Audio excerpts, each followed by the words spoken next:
नमस्कार। Vikramshila Shastri sir child development and pedagogy की class topic wise क्रम से लगा रहे हैं। आप एक एक वीडियो को देखिए, अपना कमेंट भी दीजिए, हम इम्प्रूवमेंट करते जाएंगे। बिल्कुल टॉपिक वाइज ले रहे हैं हम। अभी हमारा टॉपिक है शिक्षण के चर और अवस्था, variables and phase of teaching. तो शिक्षण के चरों की संख्या कितनी है, वेरिएबल्स कितने हैं? इसके वेरिएबल्स हैं 3। स्वतंत्र चर अर्थात इंडिपेंडेंट वेरिएबल टीचर अध्यापक, आश्रित चर डिपेंडेंट वेरिएबल विद्यार्थी, मध्यस्थ चर इंटरवीनिंग मध्यस्थ चर पाठ्यक्रम करिकुलम, पाठ्य सामग्री, सहायक शिक्षण सामग्रियाँ, विधियाँ, मेथड्स, टेक्निक्स, एजुकेशनल एनवायरनमेंट, शैक्षिक वातावरण, मूल्यांकन तकनीक, ये सभी जो हेल्प करते हैं, बीच की निकालते हैं, उसको मध्यस्थ चर कहते हैं। वेरिएबल्स चर का अर्थ क्या है? इसका अर्थ है परिवर्तन योग्य, बदलने वाला, अर्थात कोई भी प्रक्रिया, कारक, व्यक्ति के व्यवहार या कोई भी प्रतिक्रिया जिनमें परिवर्तनशीलता का गुण हो, उन्हें चर कहा जाता है।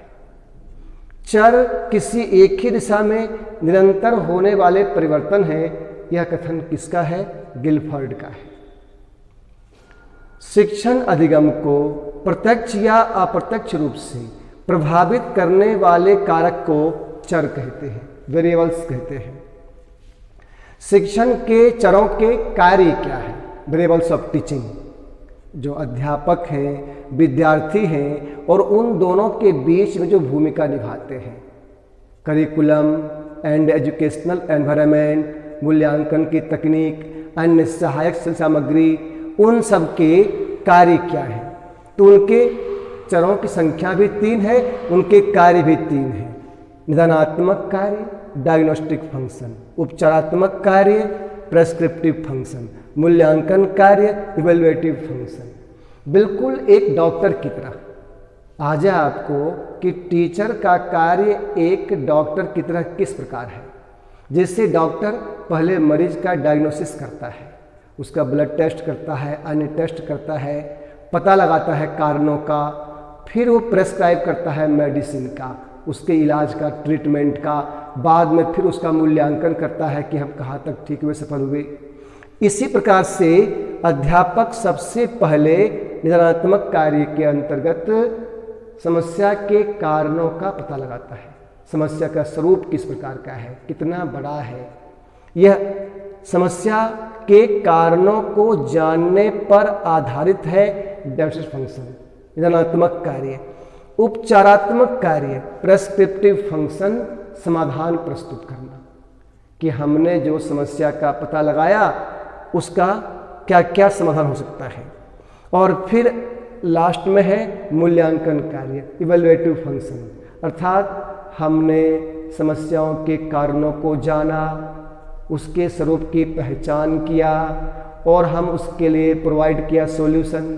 तो उसमें हम कहाँ तक सफल हुए, नहीं हुए तो क्यों नहीं हुए, अब और कौन कौन से स्टेप लेने हैं, उनमें और क्या सुधार करने हैं, मूल्यांकन कार्य कहते हैं इसको।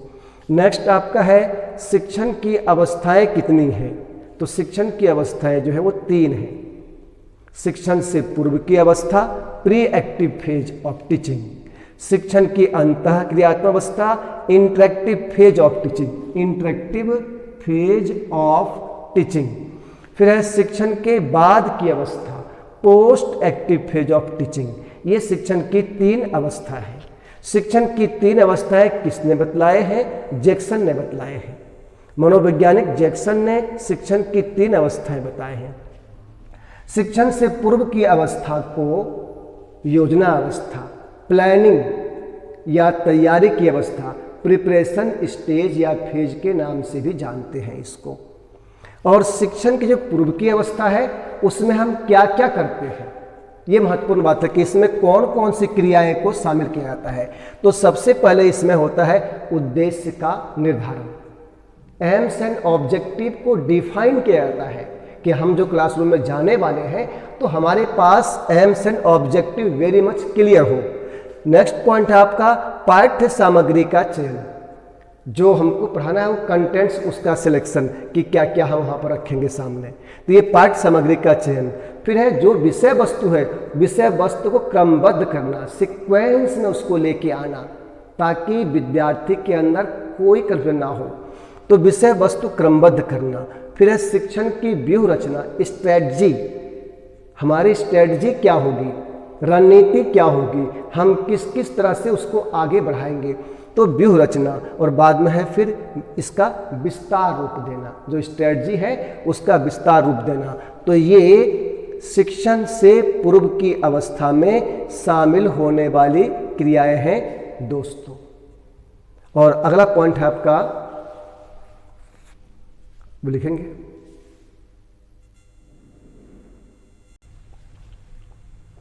तो शिक्षण के पूर्व की अवस्था का हम लोग देख लिए थे कि उसमें क्या क्या स्टेप्स हैं। अब शिक्षण की अंतःक्रियात्मक अवस्था, जब अध्यापक और बालक के बीच क्लासरूम इंटरेक्शन होता है, जहाँ विषय वस्तु का रखना होता है, तो वहाँ पर कौन कौन सी क्रियाएं शामिल होती हैं। शिक्षण की अंतःक्रियात्मक अवस्था में क्रमशः प्रत्यक्षीकरण अर्थात परसेप्शन, निदानीकरण डायग्नोसिस, प्रस्तुतिकरण प्रेजेंटेशन, प्रश्न पूछना आस्किंग क्वेश्चंस, प्रतिक्रिया करना रिस्पॉन्स, संरचना करना स्ट्रक्चरिंग, पृष्ठपोषण या प्रतिपुष्टि फीडबैक और पुनर्बलन रीइंफोर्समेंट। ये सभी क्रियाएं एक अध्यापक अंतःक्रिया अवस्था में क्लासरूम के अंदर करता है। प्रत्यक्षीकरण, जब अध्यापक विद्यालय में क्लास में पहली बार जाता है तो अध्यापक भी और विद्यार्थी भी एक दूसरे को चारों ओर देखता है। विद्यार्थी के चेहरे को देख करके उसके भाव से वह एक निदानीकरण करता है बालक का, और बालक भी विद्यार्थी को देखते हैं। तो यह पहली क्रिया है प्रत्यक्षीकरण। दूसरी क्रिया है निदानीकरण, अर्थात उसके सामने जो बालक की समस्याएं हैं कि हमने पीछे कहाँ तक क्लास छोड़े थे, उनके क्या प्रॉब्लम लेने हैं, ऐसा एक आइडिया एक बनाता है कि किस हिसाब से हमको चलना है।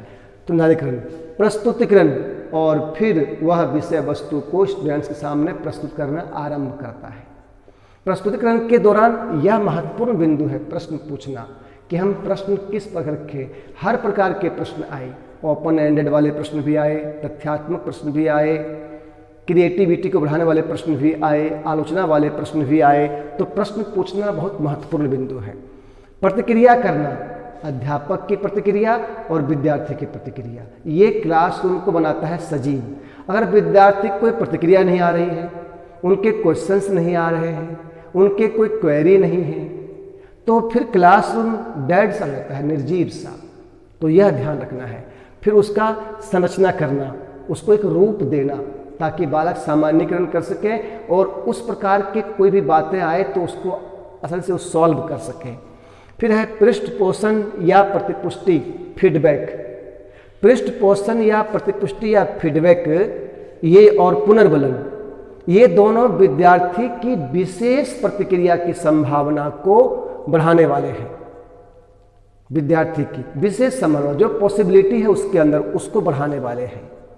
विद्यार्थी को उसके परफॉर्मेंस से अवगत कराना, विद्यार्थी को उसके निष्पादन के बारे में सूचना प्रदान करना ताकि उनके व्यवहार में वांछित परिवर्तन लाया जा सके। इसको हम बोलते हैं फीडबैक, हिंदी में पृष्ठपोषण या प्रतिपुष्टि के नाम से जानते हैं।